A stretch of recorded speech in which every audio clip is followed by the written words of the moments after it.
ಇದರ ನಡುವೆ ಬಿಜೆಪಿ ಸರ್ಕಾರದ ಅವಧಿಯ ಮತ್ತೊಂದು ದುರಂತ ತನಿಖೆ ಆಗುತ್ತಾ ಅನ್ನುವಂತಹ ಪ್ರಶ್ನೆ ಮೂಡ್ತಾ ಇದೆ. ಚಾಮರಾಜನಗರ ಆಕ್ಸಿಜನ್ ತನಿಖೆಗೆ ಸರ್ಕಾರ ಮುಂದಾಯ್ತು.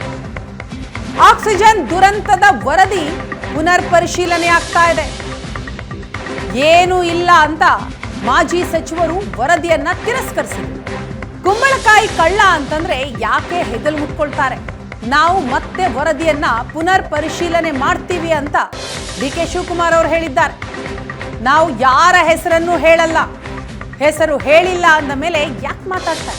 ಪರೋಕ್ಷವಾಗಿ ಶ್ರೀರಾಮುಲುಗೆ ಡಿ.ಕೆ. ಶಿವಕುಮಾರ್ ಟಾಂಗ್ ಕೊಟ್ಟಿದ್ದಾರೆ. ಹಾಗಾದ್ರೆ ಆಕ್ಸಿಜನ್ ದುರಂತದ ತನಿಖೆ ಆಗುತ್ತಾ? ಆ ಸುಳಿವನ್ನ ಕೊಟ್ಟಿದ್ದಾರೆ ಡಿಸಿಎಂ ಡಿ.ಕೆ. ಶಿವಕುಮಾರ್. ಬಿಜೆಪಿ ಸರ್ಕಾರದ ಅವಧಿಯಲ್ಲಾದಂತಹ ದುರಂತ, ಅದರ ತನಿಖೆಗೆ ರಾಜ್ಯ ಸರ್ಕಾರ ಮುಂದಾಗಿದೆಯಾ? ಚಾಮರಾಜನಗರದಲ್ಲಾದಂತಹ ಆಕ್ಸಿಜನ್ ದುರಂತ, ಆ ದುರಂತದ ತನಿಖೆ ಆಗುತ್ತಾ ಅನ್ನುವಂತಹ ಪ್ರಶ್ನೆ. ಡಿ.ಕೆ. ಶಿವಕುಮಾರ್ ಅವರು ಆ ಬಗ್ಗೆಯೂ ಕೂಡ ಮಾತನಾಡಿದ್ದಾರೆ. ಆಕ್ಸಿಜನ್ ದುರಂತದ ವರದಿಯನ್ನ ಪುನರ್ ಪರಿಶೀಲನೆ ಮಾಡ್ತೀವಿ,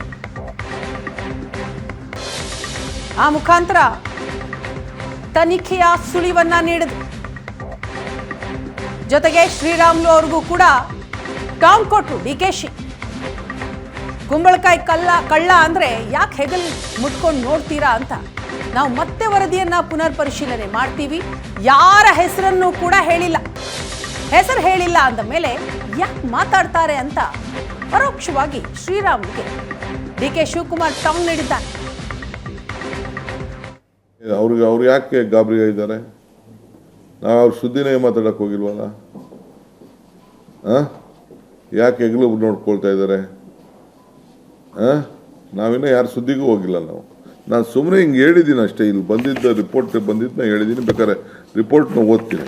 ಯಾವ BJP-ಅವ್ರಿಗೂ ಉತ್ತರ ಕೊಡುವಂಥ ಅವಶ್ಯಕತೆ ಇಲ್ಲ. ಕಮಿಟಿ ಏನು ರೆಕಮೆಂಡ್ ಮಾಡಿದೆ ಅದನ್ನು ನೋಡ್ತಾ ಇದ್ದೀವಿ. ಆಫೀಸರ್ಸ್ಗೆ ಫುಲ್ ಎನ್ಪವರ್ ಮಾಡಿದ್ದೀವಿ. ಅವ್ರ ಡ್ಯೂಟಿ ಅವ್ರು ಮಾಡ್ತಾರೆ. I don't want to disclose any names. ಯಾವುದು ಅವ್ರ ಆಫೀಸರ್ಸ್ ನೋಡ್ತಾರೆ, ಅದನ್ನು ನಾವು ನೋಡಲ್ಲ.